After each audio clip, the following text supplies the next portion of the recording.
Video like जरूर कर लीजिए और ऐसे वीडियो लगातार फ्री में पाने के लिए चैनल को तुरंत सब्सक्राइब कर लीजिए और बेल आइकन को जरूर टैप कर लीजिए ताकि आगे भी सारे वीडियो आपको मिलते रहे। यूट्यूब में फॉलो करते हैं तो प्लीज ये वाला फ्री टेलीग्राम चैनल जरूर ज्वाइन कर लीजिएगा। सारे नोटिफिकेशन सारे अपडेट यहीं पे आते हैं, ध्यान रखिए। नमस्कार दोस्तों, एग्जाम प्रिपरेशन के यूट्यूब चैनल पर मैं प्रियंका एक बार फिर से आप सभी का बहुत बहुत स्वागत करती हूँ। मॉडर्न इंडियन हिस्ट्री की रिवीजन क्लास में हम लोग आज जातीय आंदोलन पढ़ने वाले। देखिए, किसान आंदोलन, जनजातीय आंदोलन ये सारे हो गए थे। कुछ जातीय आंदोलन बचे थे तो मैंने सोचा पहले ये कंप्लीट करा देती हूँ। और पिछली क्लास में आपका आधुनिक भारत में जो शिक्षा का विकास है उससे रिलेटेड मैंने महत्वपूर्ण तथ्यों को कवर कर दिया था।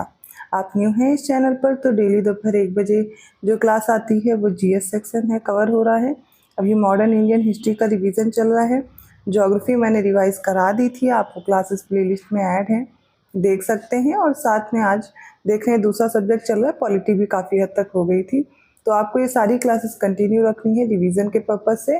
साथ में रात को 9 बजे प्रैक्टिस सीरीज चल रही है, मॉक टेस्ट करवा रही हूँ आरओ एग्ज़ाम को टारगेट करते हुए, तो आपके लिए दोनों क्लासेस इंपॉर्टेंट हैं।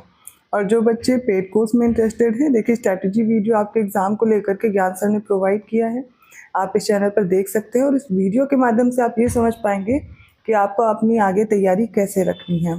तो अगर आपको लगता है आपको ज़रूरत है पेड कोर्स की, आपको कोर्स चाहिए, तो आप स्टडी फॉर सिविल सर्विसेज का कोर्स ज्वाइन कर सकते हैं, जिसमें आपको कंप्लीट स्टडी मटेरियल मिल जाएगा। और इसके अलावा आपको और भी कोई मटेरियल चूज़ करने की ज़रूरत नहीं पड़ेगी, मैगजीन या फिर कोई अदर बुक फॉलो करना पड़े तो ऐसा नहीं होगा। आपको जितना कंटेंट दिया जाएगा सिर्फ उतना ही फॉलो करना रहेगा, उतना ही पढ़ना रहेगा। और डेली जो प्रैक्टिस कराई जा रही है और जो क्वेश्चन है उनको बेहतर ढंग से आप लगाते रहिए, ठीक है। तो एग्ज़ाम का जो नया पैटर्न है उसको भी समझ पाएंगे और वैसे ही क्वेश्चन आपको मिल जाएंगे, ठीक है। तो कोर्स से रिलेटेड जानकारी हो गई। इसके लिए डिस्क्रिप्शन बॉक्स में कुछ नंबर्स प्रोवाइड किए हैं, इन पे आप कॉल या मैसेज करेंगे, आपको पूरी इन्फॉर्मेशन प्रोवाइड कर दी जाएगी कोर्स से रिलेटेड। अगर कोई डाउट है तो आप कमेंट करके पूछ सकते हैं। तो चलिए आज की क्लास स्टार्ट करते हैं, जिसमें हमें जातीय आंदोलन पढ़ना है।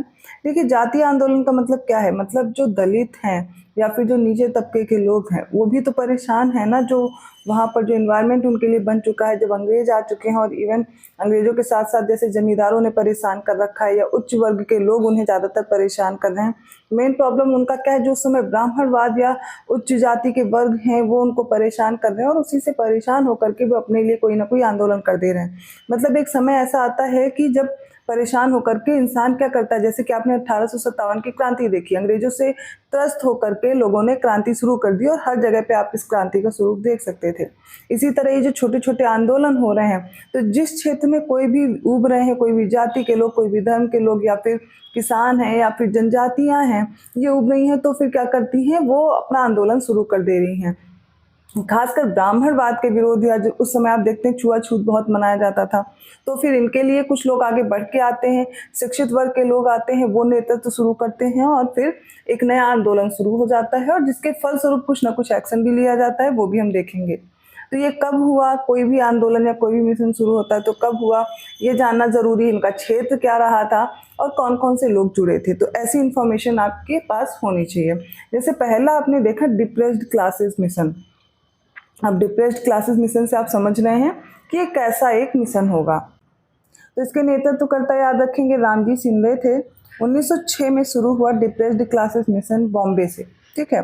तो यहाँ पर 1917 में शिंदे भारतीय राष्ट्रीय कांग्रेस में अस्पृश्यता की प्रथा को नकारने वाले प्रस्ताव पारित कराने में सफल रहते हैं। मतलब तब एक बहुत बड़ी संस्था बनकर के उभर चुकी थी इंडियन नेशनल कांग्रेस, और वहाँ पर ये क्या करते हैं, अस्पृश्यता को नकारने के लिए एक प्रस्ताव लाते हैं कि अब अस्पृश्यता हमारे देश से ख़त्म होनी चाहिए।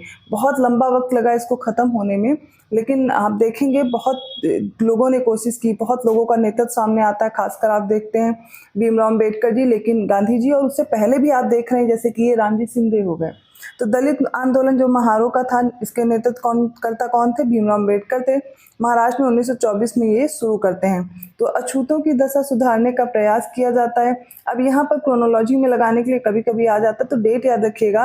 1924 में जो डिप्रेस्ड क्लासेस इंस्टीट्यूशन है इसकी स्थापना हो, या फिर 1927 में मराठी पाक्षिक बहिष्कृत भारत का प्रकाशन हो, या फिर 1927 में समाज समता संघ की स्थापना हो, और 1942 में अनुसूचित जाति संघ का गठन। ये सब किसने किया, भीमराव अम्बेडकर जी यहाँ पर नेतृत्व कर रहे थे। तो महाराष्ट्र में अछूतों की दशा सुधारने के लिए शुरू किया गया सत्यशोधक आंदोलन, मोस्ट इंपॉर्टेंट है, ध्यान रखिएगा। 1873 में महाराष्ट्र में शुरू होता है। सत्य शोधक समाज भी बोलते हैं इसे, ज्योतिबा फुले द्वारा ये स्थापित किया गया था। तो यहाँ पर ब्राह्मणवाद बहुत ज़्यादा फैल चुका था, इसका विरोध किया गया, दलितों के उद्धार का प्रयास किया गया। अब अस्पृश्य देखिए, उस समय जो अस्पृश्य अछूत तो कहे ही जाते थे, महिलाओं की दशा भी सेम वैसे ही थी, तो उनकी दशा भी सुधारने का प्रयास किया गया। ज्योतिबा फुले ने सार्वजनिक सत्य धर्म के समर्थन और गुलामगिरी के विरुद्ध कार्य किया। ज्योतिबा फुले जाति विरोधी आंदोलन से संबंधित हैं।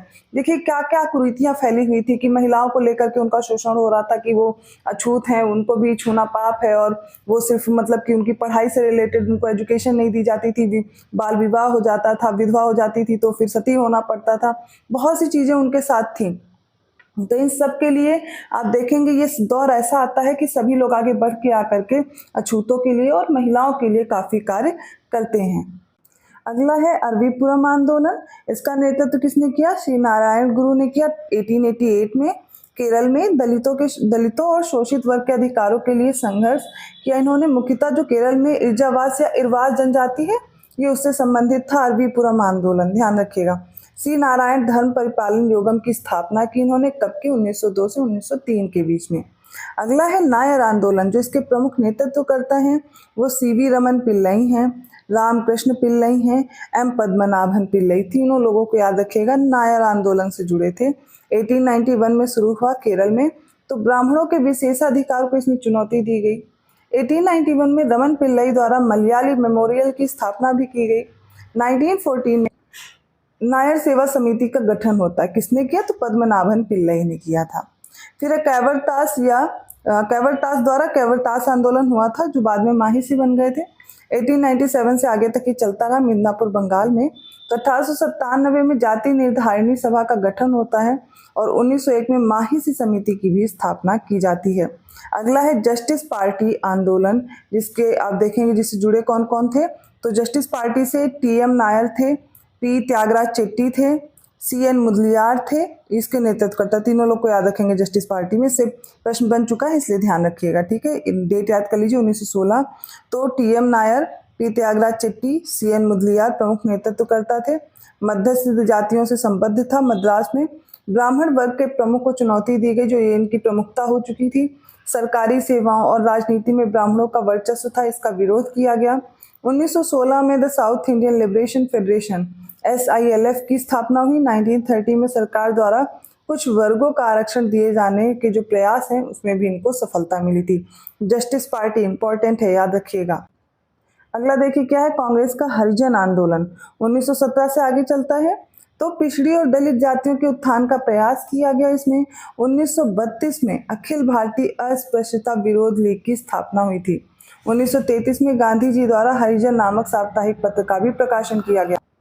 इसका याद रखिएगा कि 1932 में अखिल भारतीय अस्पृश्यता विरोध लीग, ये गांधी जी से जुड़ा है, डॉक्टर भीमराव अम्बेडकर मत कर दीजिएगा। आत्मसम्मान आंदोलन, इसके प्रमुख नेतृत्वकर्ता EV रामास्वामी नायकर या फिर पेरियार भी इन्हें कहते थे। 1925 में शुरू हुआ तमिलनाडु से। तो ब्राह्मणों द्वारा किए जा रहे जाति भेदभाव का विरोध किया गया। 1910 में फुदी अरासू नामक पत्र का प्रकाशन भी पेरियार के द्वारा किया गया था।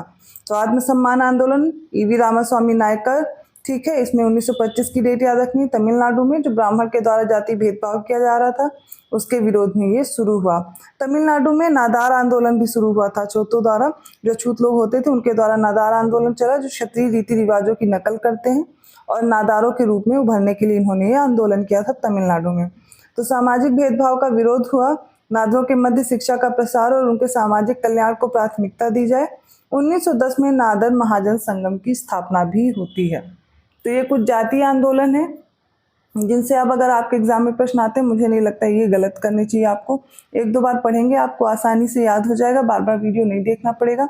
जो नहीं तैयार है उसकी शॉर्ट नोट्स में आपको क्या करना है, अपना डेट ऐड कर लेना है, कहाँ शुरू हुआ, किसने इसका नेतृत्व किया, इतना ध्यान रखना है हर हाल में, ठीक है। बाकी तो आपको पता है कि ब्राह्मणवाद के विरोध या उच्च जातियों के खिलाफ या महिलाओं के उत्थान के लिए ये सब शुरू हुए थे। तो वीडियो अच्छा लगा लाइक करना मत भूलिए, चैनल को सब्सक्राइब भी कर लीजिए और लोगों को ज़्यादा से ज़्यादा शेयर करने की कोशिश कीजिए।